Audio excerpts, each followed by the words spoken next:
Papy irlandais, 4 initialement et barbu incorrigiblement, maître spirituel des Pogs, pionnier de la chanson bien arrosée, les Dubliners ont démarré dans les années 60 via quelques hits controversés.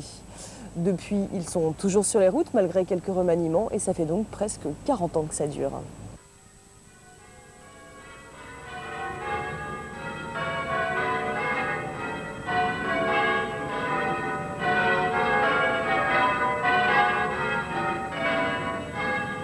Dublin City. It's been around for 1,000 years, and myself and the lads in the Dubliners have been singing its praises for 25 of them. Now, there's no way you'd fit the full story of Dublin into an hour. You could be walking around the place for weeks, and still not have the full picture. But what we do have time for is a bit of history, a few yardens, and plenty of music. And of course, the odd stop off for a pint or two. A taste, you might say, of the spirit of Dublin.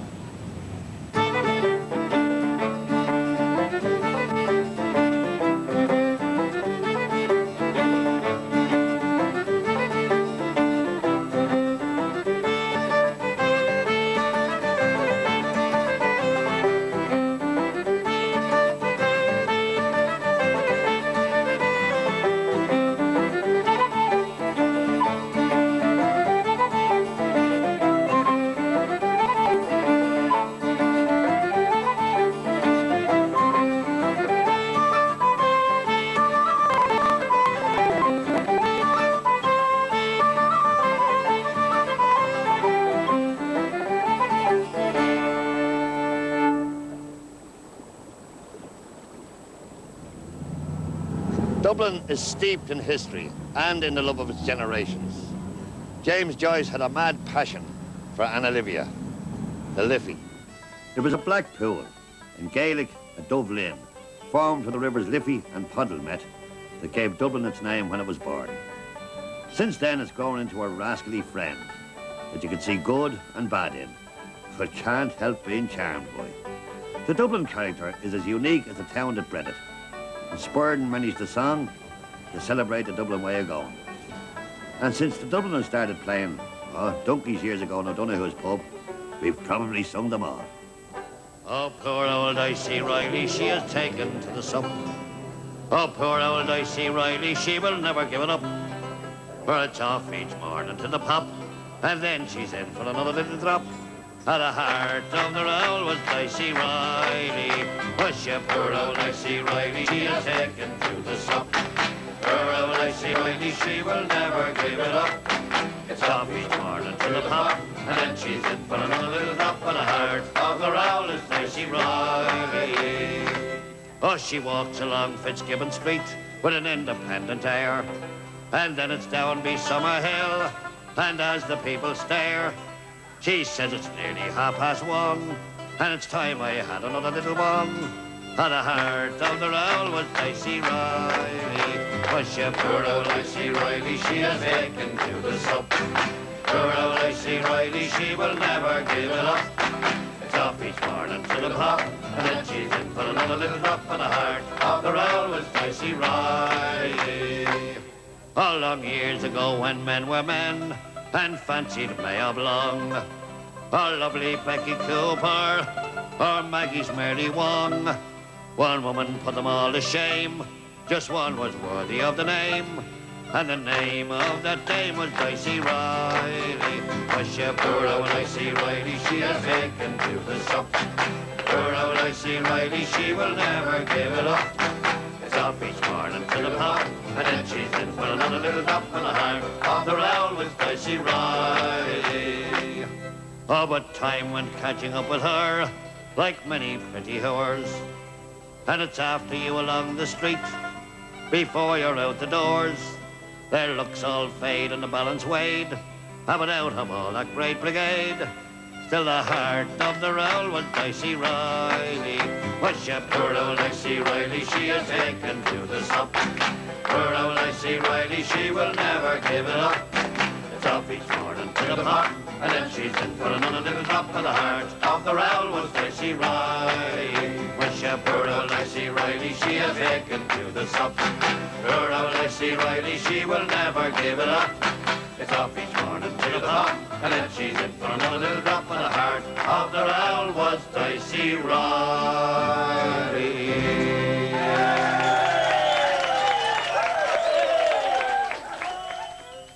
Of course, who are we to be slagging poor old Dicey? So what would anyone think of a group that was formed in a pub and does most of its gigs in pubs? It was the late Luke Kelly, the Lord of mercy on him, who said we should name ourselves after James Joyce's book of short stories, Dubliners. Since the early days in O'Donoghue's and places like the Royal Hotel in Howth and the Embankment in Talla, we've been singing Dublin ballads through good and bad times. We were very lucky, of course, because we caught on not just in Ireland, but all around the world. Down the years, we've made dozens of records and played in at least 60 countries. You might say we're a bit like Dublin ambassadors to the world, bringing the songs of our hometown to places far and wide. It's certainly a far cry from bussing it to gigs in Dublin pubs to jetting it around the world and back again. But sure, for all the high life in foreign parts, there's nothing like getting back to the old sod. It's more than a matter of having been born and reared here. Sure, isn't it the spirit of Dublin that keeps us going?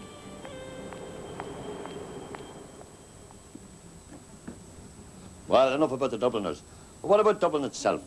The first real settlements along the banks of the Liffey were built by the Vikings 1,000 years ago. And here, under St. Audien's Church, a taste of what life was like then has been reconstructed with the help of a few genuine Vikings. Oh, there you are. What do you do here? I'm the builder. Oh, I see. And what are you? I'm learning to be a builder. What are you doing? I'm a trader. If you come down to my boat, I can trade for some wine if you have silver on you. No, I'll go in here and have a look. I am the best bread maker in Dublin.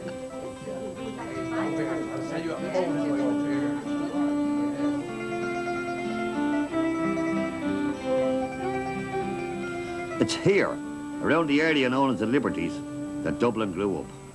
Christchurch Cathedral was built by the Norman warrior Strongbow for St. Lawrence O'Toole in the 12th century. But underneath it is the oldest surviving building in Dublin. The crypt started out as a religious place. There's 3 chapels here. But later, the nooks were hired out to shopkeepers and publicans. The cathedral and markets carried on together at first, but the racket from the revellers below proved too much during religious services above, and the place was finally closed down. It was used then to store such things as relics and statues of forgotten lords. And then there's this little darling, the ancient stocks of the Liberty of Christchurch. This is where the Dean put people who thwarted him or broke his laws. By the way, did you ever wonder where the expression the Liberties came from? Well, centuries ago, a liberty was a stretch of land given to somehow a lord or archbishop by either royalty or row. And it meant they didn't just own the land. They were a law unto themselves on that ground. There's 8 liberties in this area, and some even had gates and walls dividing them, and you'd have to pay to get in. That kind of grandeur has faded, of course, but the Liberties is known and loved today as the cradle of the Dublin character. It's the setting for many yarns and songs. And my own favourite is a song about a famous event that took place here every Christmas, the Ragman's Ball. These fellas who made their living by trading old clothes and tatters collected door to door would gather here for the booze up and, well, other things besides. Oh, come listen to me for a while, me good friends one and all, and I'll sing to you a verse or two about a famous ball. Now the ball was given by some friends who lived down in our street, in a certain house of the Liberties, where the ragmen used to meet. Well, for 8 we had plenty now, as much as we could hold. We drank Brady's loop-line porter, until round the floor we rolled. In the midst of all the confusion, someone shouted for a song. When up jumps old Dunlavin and sings, keep rolling your bridle along. Well, says my one, you're a queer one now, and biddy you're hard to beat. Oh, when up jumps Liza Boland, and she told her to hold her freight. Then my one made a cloud at her, she missed her and hit the wall, and the 2 of them went to the ambulance the night of the Ragman's Ball. Then we all sat down to some ham pairings when everything was quiet. And for broken noses, I must say, we had a lovely night. Black eyes, they were in great demand, not to mention split heads and all. So if anyone wants to commit suicide, let him come to the Ragman's Ball. Hey, yeah, all to that.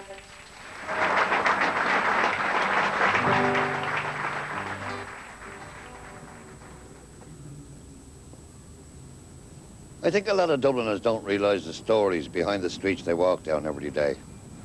For instance, this is Marsh's library, one of the oldest libraries in Europe. So if you'd like to stick with me, we'll have a little ramble and a gander at some historic sites.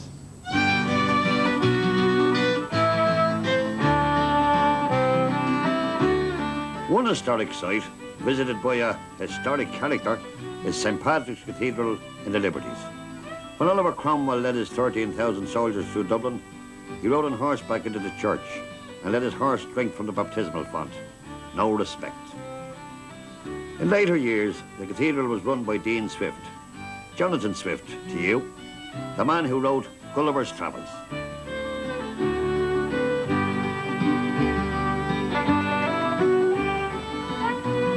When the Normans took over the running of the place from the Vikings back in the 12th century, they built a massive wall around the town.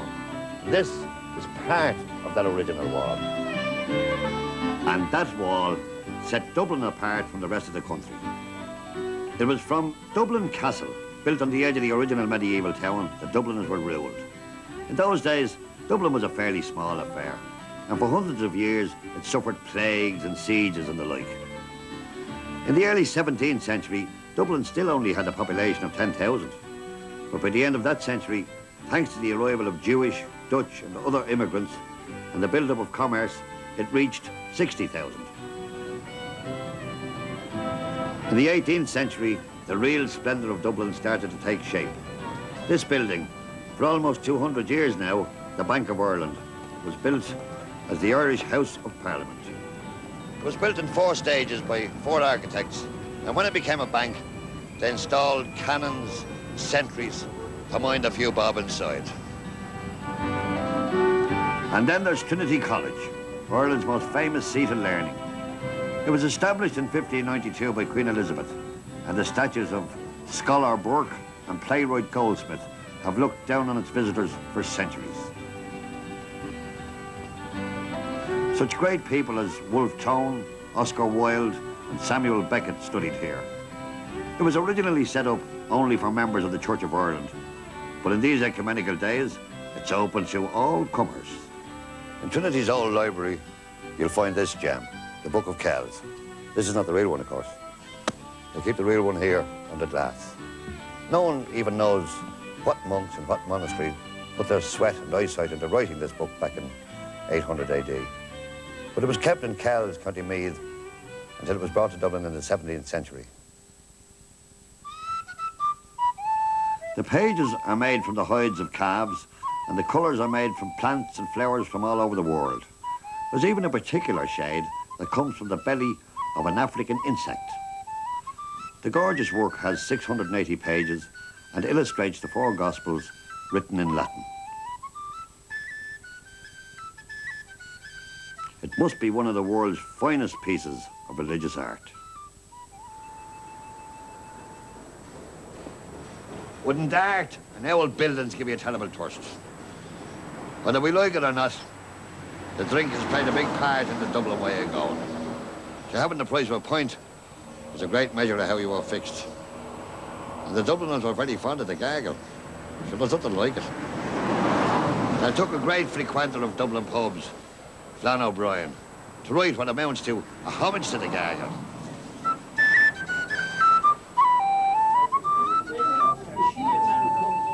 When things go wrong and will not come right, though you do the best you can. When life looks black as the dark of night, the point of playing is your only man. Well, when money is tight, it's hard to get, and your horse is also ran, and all you've left is a heap of debt, the point of playing is your only man. When health is bad and your heart feels strange and your face is pale and wan, when doctors say that you need a change, point of playing is your only man.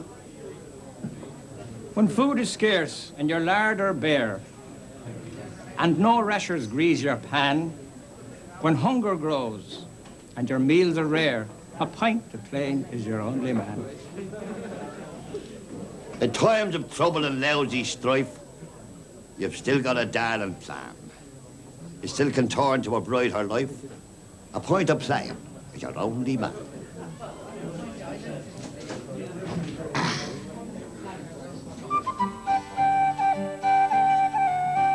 But sure, you can't spend all your time enjoying yourself. And in the city, there's always work to be done. Dublin was a merchant city, and the River Liffey was its life's blood. Dubliners weren't work shy, and commerce blossomed. By the end of the 18th century, with a population of 150,000, it was one of the largest cities in Europe, and the second city of the British Empire.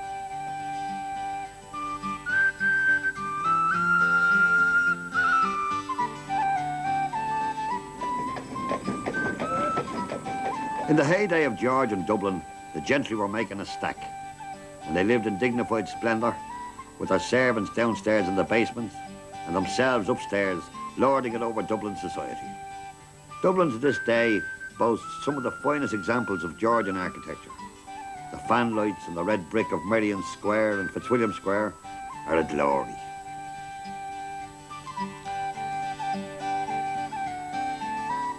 But Dublin is a curio. It was left out of the race for growth and importance after the 1798 rebellion, when there were fears in England that it was getting too powerful. Caught between being the capital of the land of saints and scholars and being an outpost of the British Empire, it then bore the brunt of changes in the 20th century.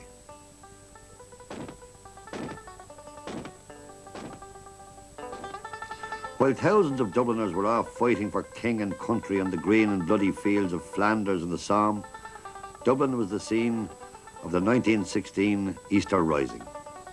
That rebellion eventually led to the forming of the Irish Free State, with Dublin as its capital.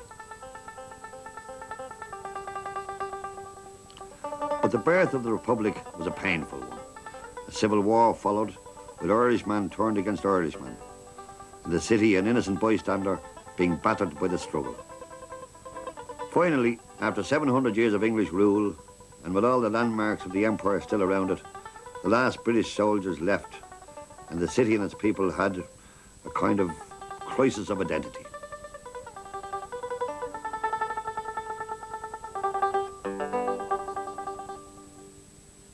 In the 1930s, Dublin was, as the poet Louis MacNeice put it, a town with porter running from the taps with a head of yellow cream, and Nelson on his pillar, watching his world collapse. Up until that time, Dubliners were a very tight-knit community in the city. They were the people Sean O'Casey immortalised in plays like Juno and the Paycock and The Plough and the Stars. But the city centre grew tired, and the once elegant Georgian townhouses fell into decay as tenements. These grand old houses might have teemed with life, but they also teemed with rats and filth. The romance of staying with the people you'd grown up with for generations was hard to forget, though. And Dubliners were horrified when it was announced that the corporation would move them out to 2 up, 2 down houses in faraway suburbs. They couldn't bear to face the prospect of being shifted out beyond the Pale, where Brendan Behan's father claimed they ate their young. So prejudiced were Dubliners about life in the country that they had bloodthirsty ballads about all kinds of goings-on in the wilds outside the city. And one such penny dreadful kind of song is still a Dublin favourite. There was an old woman and she lived in the wood.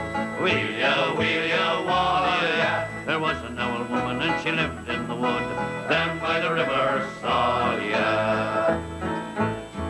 She had a baby 3 months old. Wheel ya, warrior. She had a baby 3 months old, down by the river Sawyer. She had a penknife long and sharp. Wheel ya, warrior. She had a penknife long and sharp, down by the river Sawyer. She he stuck the penknife in the baby's heart. Wheel ya, warrior. Stuck the penknife in the baby's heart. Down by the river Sawyer. There were 3 low knocks come a knocking on the door. Wheel ya, warrior. 3 low knocks come a knocking on the door. Down by the river Sawyer. There were 2 policemen and a man. Wheel ya, warrior. 2 policemen and a man. Down by the river Sawyer. They took her away and they put her into jail. Wheel ya, warrior. They took her away and they put her into jail. Down by the river Sawyer. They put the rope around her neck. Wheel ya, warrior. They put the rope around her neck. Down by the river Sawyer. They pulled the rope and she got hung. Wheel ya, warrior. Pulled the rope and she got hung. Down by the river Sawyer. Well, that was the end of the woman in the wood. Wheel ya, warrior. And that was the end of the baby too. Down by the river Sawyer.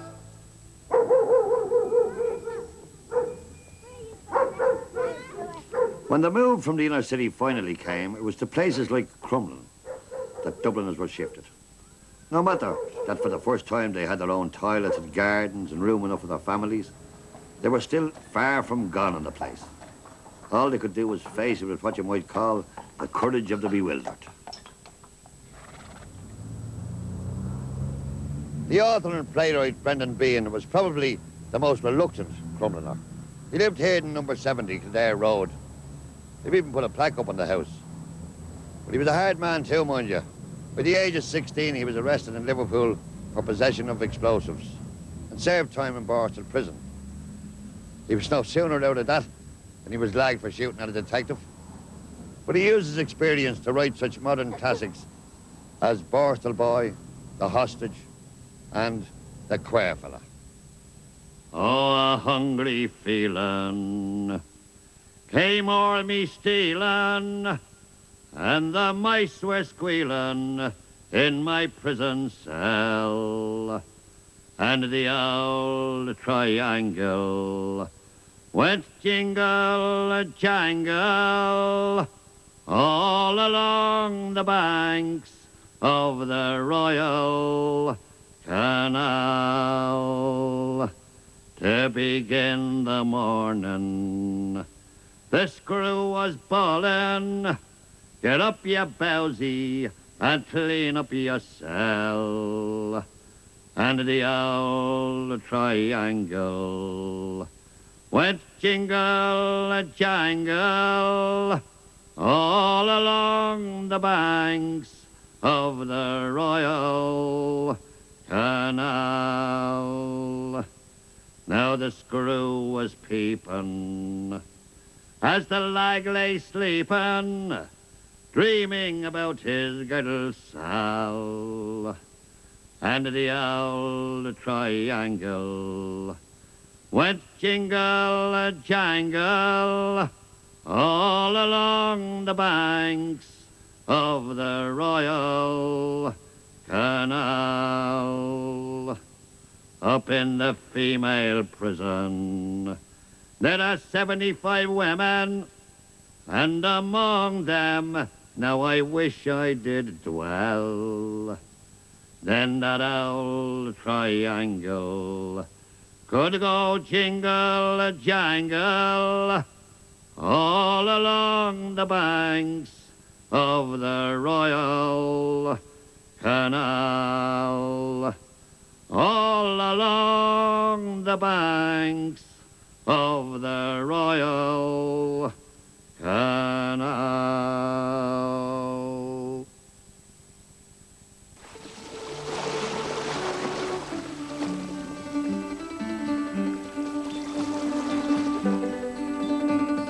Dublin, of course, was always a great place for producing writers. but never a great one for holding on to them. James Joyce had to get the hell out of it altogether, even though he went on writing with the loving detail of his genius about the old town.